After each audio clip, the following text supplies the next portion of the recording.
안녕하세요. 파산관제인 홍영필 변호사입니다.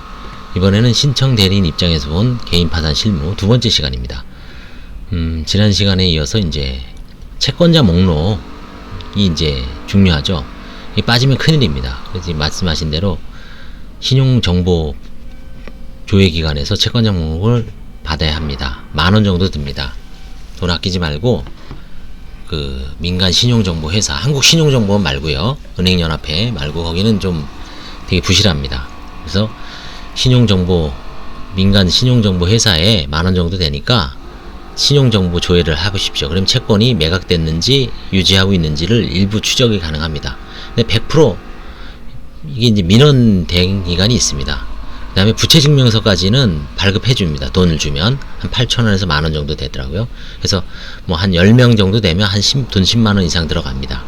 그 다음에 이제 소송이 나도 모르게 공시송달로 진행되게 있을 수 있으니까 설사 공시송달이 아니라 옛날에 소송을 했어도 몇 년 지나면 다 잊어버리죠. 그래서 법원에 공인인증서가 있으면 나의 사건 검색 들어가셔서 제가 어제 이 동영상만 따로 찍은 적도 있죠. 이런 식으로 해서 민사본안 뭐 3건씩 하다 보면은 다 그 검색이 됩니다. 전국 법원 주요 법원만 하면 됩니다.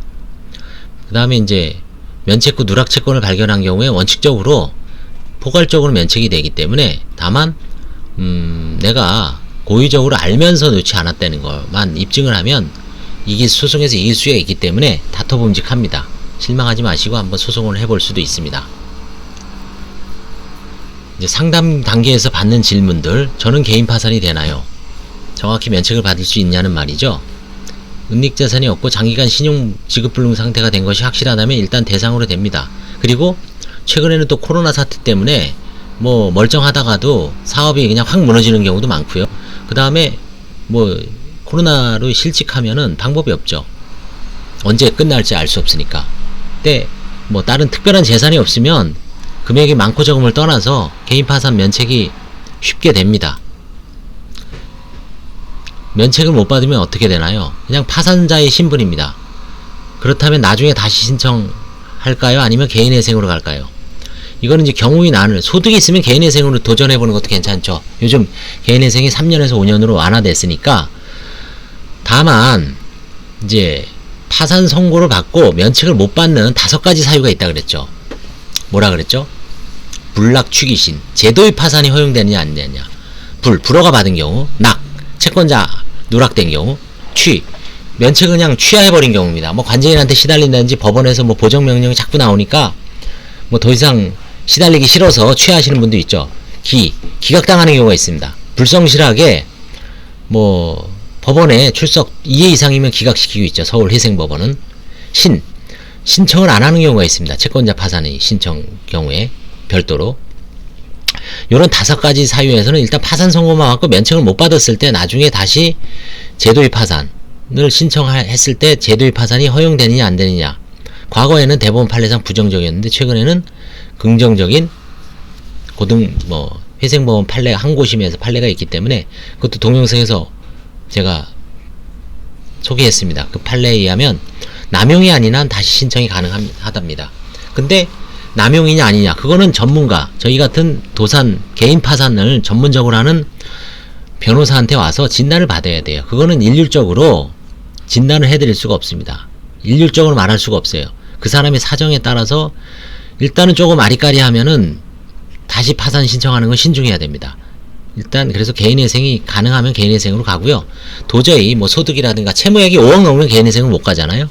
그런데 불허가 받은 경우에는, 그리고 불허가 사유가 재산 은닉과 관련되면 일부 출연을 전제로 다시 신청하는 것도 가능하기 때문에 불락, 취기신 5가지 사유에 대해서는 다시 한번 고려를 해보셔야 됩니다. 면책 불허가 사유는 제가 이 유튜브에도 10가지 사유로 자세하게 해놨기 때문에 그거를 한번 참조해 보십시오. 그리고 설사 이 면책 불허가 사유가 있더라도 재량 면책이 폭넓게 허용되기 때문에 뭐 마지막으로 한번 실망하실 필요는 없습니다. 뭐 도박, 낭비 다 재량 면책 가능합니다. 저는 또 2번, 3번 하시는, 2번 하시는 분은 많이 있죠. 파산 면책 허가 결정의 확정일부터 7년이 지나면 다시 할 수 있습니다. 개인회생 변제 완료부터 5년. 이것도 면책 불허가 사유에 해당됩니다. 그러니까 극단적으로는 7년 내에 다시 신청해도 만약에 이런 경우가 있죠. 면책 2010 지금이 2021년이죠. 2018년 17년도에 파산 면책을 받았어요. 아직 4년 빼니 안 지났어. 근데 내가 열심히 살려고 뭐 또 직업도 구하고 다시 뭔가를 해보려고 하다가 빚을 졌는데 결정적으로 작년에 장애가 생길 수가 있죠. 뭐 교통사고를 당했다든지 아니면 산업재해를 당해서 장애가 발생해서 근로능력이 뭐 제로가 되거나 아니면 부상이 워낙 심해서 빚을 제대로 못 갚을 수 있죠. 그럼 그 개인회생도 되나요? 안 되죠. 개인 파산도 안 되죠. 아니 개인 파산은 아직 7년이 안 지났는데 가능할까요? 가능합니다. 왜? 그 7년이라는 게 절대적인 게 아니라 이것도 면책 불허가 사유지 재량 면책도 가능하다 그랬잖아요. 그러니까 뭐 면책 받고 몇 년 내에 그 결정적인 뭐 기준은 없습니다. 2, 3년 내에도 뭐 중대한 장애가 발생해서 그 와중에 재기를 위해서 뭔가 뭐 채무도 좀 생긴 와중에 장애자가 됐다. 그러면 가능할 수가 있습니다. 일본 판례 중에 그게 있어요. 우리나라는 아직 없지만 이 7년 딱 지나서 허용되는 게 아닙니다. 그 전에라도 왜냐면 이 기간은 면책 불허가 사유에 해당되기 때문에 재량 면책도 있다 그랬잖아요. 늘 4대 보험 세금 등은 없어지나요? 안 되죠. 그래서 제가 했죠. 파산 면책이 안 되는 생활 주변의 채권들, 벌금, 추징금, 그렇죠? 과태료 이런 거 안 된다 그랬죠. 양육비, 근로자 임금, 그렇죠? 그 다음에 취업 후 상한 학자금, 이거는 개인회생에서 면책돼도 파산해서는 안 되죠. 그 다음에 또 뭐가 있을까요? 면책이 안 되는 게 4대 보험료, 그렇죠? 국민건강보험공단, 그 다음에 고용보험, 고용보험료, 연금보험료, 건강보험료, 산업재해보험료, 고용보험료 이런 거 안 됩니다. 그 다음에 양도세, 뭐 부가세, 지방세, 국세 안 됩니다. 관세 다 안 됩니다. 이런 거는 결국은 세무서하고 협의해서 결손 처분을 해야 되는데 결손 처분의 가장 중대한 기준이 뭘까요? 내가 개털이다, 재산에 아무것도 없다는 걸 어떻게 입증할까요? 파산 면책이죠. 파산 면책은 결국은 법원에 의해서 관제인에 의해서 엄격한 토너를 통과하는 거잖아요. 그 정도로 이제 꼼꼼하게 심사하기 때문에 세무서에서도 이 사람 파산 면책자라면 결손 처분하는데 유리한 정황으로 봐주겠죠. 기초생활수급자를 선정하는 데 있어서 유리한 사유겠죠. 왜? 공적인 법원에서 먼저 심사를 한 거 아닙니까? 그쵸? 그러니까 은닉 같은 거를 아마 관제인이 워낙 꼼꼼하게 보잖아요.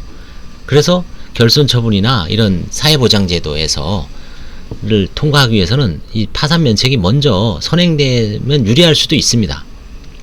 그래서 여기 이제 나오죠. 비면책 566조에 나오죠. 비면책 채권. 비면책 채권에 대해서 이제 앞으로는 제가 많이 판례도 한번 찾아보고 공부를 한번 해보려고 합니다. 여기 여러분들이 이제 질문이 많이 올라오고 있어서 한번 일단 조세, 벌금, 과료, 형사소송비용, 추징금, 과태료. 대표적인 게 벌금이죠. 벌금. 그 다음에 추징금, 과태료. 이거 안 된다는 거는 잘 알거지. 그 다음에 이제 고의로 가한 불법행위로 인한 손해배상. 이게 이제 흔히 말하면 범죄로 인한 뭐 사기치거나 다른 사람의 횡령 아니면 다른 사람을 패서 상해를 입히거나 폭행을 해서 손해배상. 이런 거는 면책이 안 됩니다. 그 다음에 네 번째가 이게 이제 어려운 건데, 채무자가 중대한 과실로 타인의 생명 또는 신체를 침해한 불법행위로 인한 손해 발생. 이게 대표적인 게 뭐냐면 교통사고의 중과실 있죠. 13대 중과실이라 그러죠. 교통사고 처리 특례법, 중앙선 침범, 횡단보도 보호 의무 위반, 그 다음에 제한속도, 과속, 그 다음에 뭐 음주, 무면허, 그쵸? 뭐 여러 가지가 있습니다. 중대한 과실로 타인의 생명 또는 신체를 침해한, 그쵸? 이제 상해사고 일으켰을 때, 그때는 중대한 과실, 교통사고는 이제 이 교통사고 처리 특례법에 13대 중과실 사유를 규범적으로 이렇게 정해놨죠. 거기에 해당되면 이건 전부 중과실로 추정을 해버리죠. 자, 그런데 우리가 일반 그 교통사고 외에 일반적인 어떤 사고가 과연 중대한 과실이냐 아니냐는 이게 어려운 문제입니다. 이거는 판례도 많이 정립되어 있지 않아요. 그래서 다만 중대한 과실이라는 게 조금만 주의를 기울였다라면 그 사고를 미연에 방지해서 중상해라든가 아주 생명 신체에 중대한 침해를 예방할 수 있었으면, 결국은 쉽게 얘기해서 뭐 치명상, 생명 신체에 중대한 침해가 일어났다면 중대한 과실로 추정을 하는 것 같아요.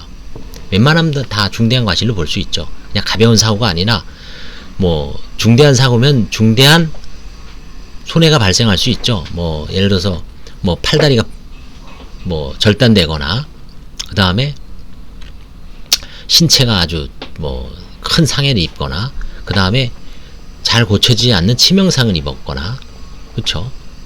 그런 경우는 중대한 과실로 봐야 되죠. 뭐 대표적인 게 의사가 의료 과실로, 제가 이제 늘 질문한 사건이 있었죠. 산부인과 의사가 그 태아를 받을 때 뭔가 좀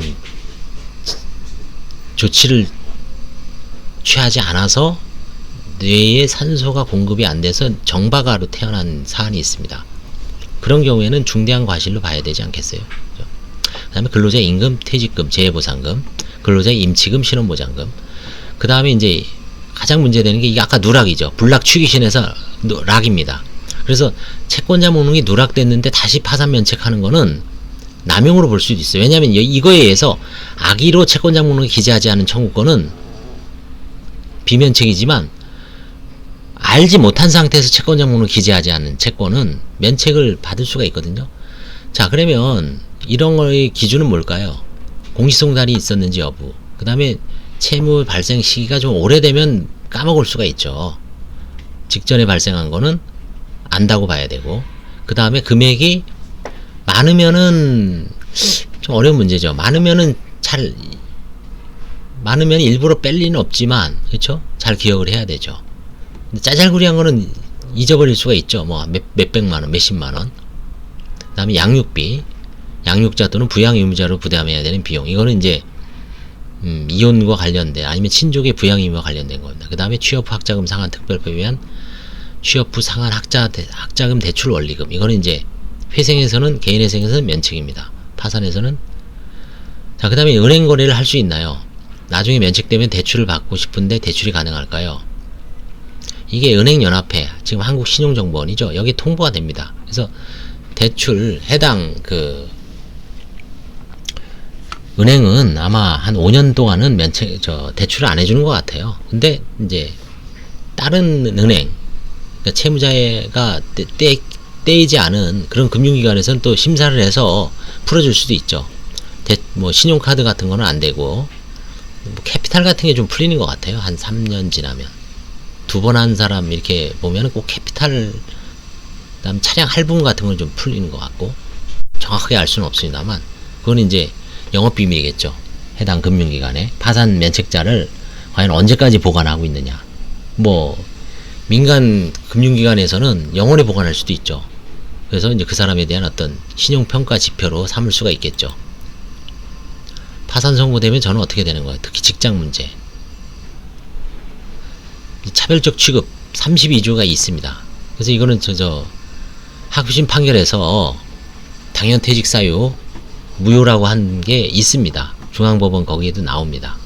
그래서 이거는 만약에 내가 파산 선고를 받았는데 취업규칙상 당연퇴직 사유나 뭐 인사조치를 한다면 법원에다가 무효를 다퉈서 해고 무효 확인 소송을 할 수가 있습니다.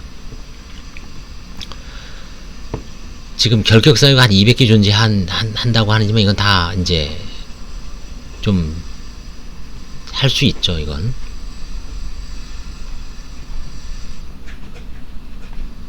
파산 선고를 받고 복권되지 아니한 자에 대한 대표적인 공무원, 교원, 변호사, 공인회계사, 법무사, 변리사, 세무사, 관세사, 행정사, 인명공직, 감리원, 결혼중개업자 결격사 200개 있습니다.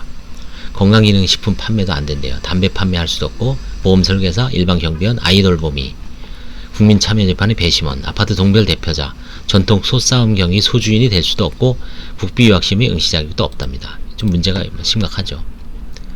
이미 의사, 한의사, 간호사는 개정을 했어요. 변호사 사무직원, 공인노무사 직원, 직무보조원은 다 할 수 있습니다. 그래서 이거는 이제 국회에서 좀 필요합니다. 이게 신원증명이에요. 파산 및 면책 사실이 신원조회 시 이제 나타납니다. 가족관계 등록부에 기재되는 건 아닙니다. 이건 옛날 전과도 마찬가지죠. 신원조회의 등록 기준지 여기에 이제 별도로 관리하는 거지 호적의 빨간 줄이 아닙니다. 가족관계 등록부에 기재하는 건 아닙니다. 아마 옛날에 이런 거 이제 통보하게 돼 있잖아요. 전과자. 지금도 통보하는데 그때 빨간 볼펜, 빨간 잉크를 쓸 수도 있죠. 그 신원조회 그 명부에. 그래서 빨간 줄이 올라간다고 했을 수는 있어도 호적이나 가족관계 등록부에 빨간 줄이 가는 건 아닙니다.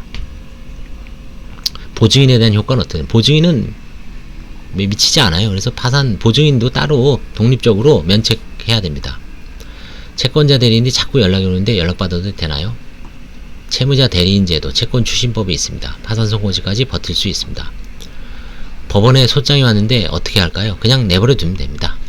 가압류나 경매가 들어오면 파산관제인이 알아서 합니다. 374조인가요? 있죠?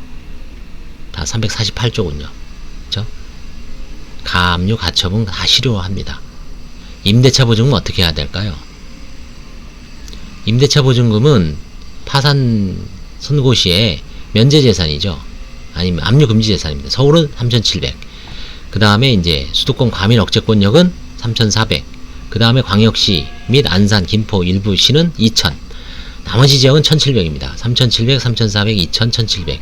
이걸 지금 서울을 기준으로 5,000으로 올린답니다. 서울이 5,000 되면 여기는 한 4,700. 여기는 또 한 3,000, 한 6, 700. 여기는 한 3,000, 한 500 정도 증액 요인이 나타나겠죠. 이건 이제 국회가 아니라 이건 대통령령으로 정하는 거거든요. 그래서 이 법이 시행령이잖아요. 그렇죠? 이거 빨리 좀 시행됐으면 아마 조만간 안이 나왔다고 제가 근데 인터넷 찾아보니까 아직 없던데 어떤 사무장 얘기를 들어봤는데 하여튼 바뀔 가능성이 있습니다. 인지대는 2,000원이고요. 1,000원, 1,000원. 그죠? 그 다음에 부채증명서는 한 8,000원? 대행을 시키면 8,000원에서 만원이고요. 본인이 가면 돈을 안 들이고 아마 한 1, 2,000원 얼마 안 들 거예요. 파산 관제인 보수 예납금은 원칙적으로 서울은 30이고 최대 500입니다. 500 받습니다. 채권자가 370명인 변호사님 보니까 500만원 예납시킨 것 있어요. 치과의사던데 370명입니다. 채권자가. 보통 채권자가 한 3, 40명 되면 한 300까지 개인 채권자가 많으면 300만원 정도도 예납시키는 경우도 있는 것 같아요. 지금도. 그래서 지금은 이제 30만원보다 좀 증액되는 추세입니다. 한 50, 70도 있고 100도 심심치 않게 발견하는 데 있고 200도 있습니다. 하여튼 100 이상 넘어가는 거는 그 사안이 좀 채권자가 너무 많다든지 아니면 최근에 재산 조사할 게 워낙 많다든지 그런 경우는 좀 증액될 100에서 300 정도 사이니까 이게 딱히 30이라고 볼 수는 없습니다. 예납 비용은 이제 그다음에 변호사 선임료는 한 200에서 300에서 플러스 알파인 것 같아요. 한 300을 기준으로 쉬운 거는 밑으로 내려가고 그 다음에 좀 어려운 사건, 소명할 게 많거나 좀 스토리가 있는 사건은 3, 400 이상 500도 갈 수 있고요. 1000도 갈 수 있고 틀리죠. 대개 보면 이제 한 300에서 500 사이인 것 같아요. 거기서 이제 좀 쉬운 사건은 200으로 떨어지고 좀 올라가는 사건은 400에서 500으로 갈 수 있고 보통 이제 300 정도를 기준으로 왔다 갔다 하는 것 같습니다. 파산 선고까지는 서울은 3개월, 선고까지 한 3, 4개월 걸리고요. 그 다음에 이제 관제인 조사하는 게 한 3달 정도 되니까 한 7개월에서 8개월이면 면책 결정을 받을 수 있습니다. 그다음 면제재산 신청은 14일 이내, 파산 선고 14일 이내에 해서 판사한테 결정을 받아야 됩니다. 자유재산이라고 했죠. 파산 선고 후 관제인이 환가 포기한 재산, 면제재산 결정, 압류 금지 재산, 관제인이 환가 포기한 재산, 그 다음에 파산 선고 후 신득재산, 이 네 가지가 자유재산이죠. 자유재산 중에 면제재산 신청은 거의 안 합니다. 압류금지와 중복되기 때문에 면제재산 신청 안 하는데, 이런 경우 있죠. 보험 해약환급이 한 600 정도 되는데 이걸 관제인으로부터 완전하게 방어하고 싶다. 그러면 면제재산 신청을 한번 해보십시오. 그럼 면제재산 결정이 날 수도 있습니다. 관제인인 환가할 수도 없죠. 오늘 여기까지 하고요. 다음에 이제 실제 신청서 작성 요령과 관련해서 중요한 내용이 나오기 때문에 한번 같이 공부해보는 시간을 갖도록 하겠습니다. 감사합니다.